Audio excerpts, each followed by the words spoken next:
স্তম্ভে বাড়ি পোক্ত,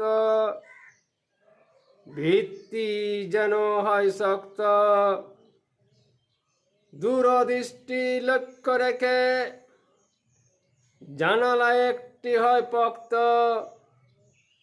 অদূরদৃষ্টি পরাক্রম, সামনা দৃষ্টি হয় নরম। স্বেচ্ছা একটি প্রতিকূল, নৈতিকতায় অনুকূল। অতীত স্মৃতির লক্ষ্য রেখে বর্তমান হয় স্মরণ।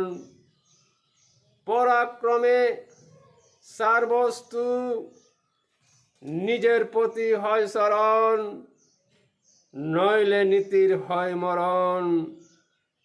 স্তম্ভে বাড়ি পোক্ত, ভিত্তি যেন হয় শক্ত।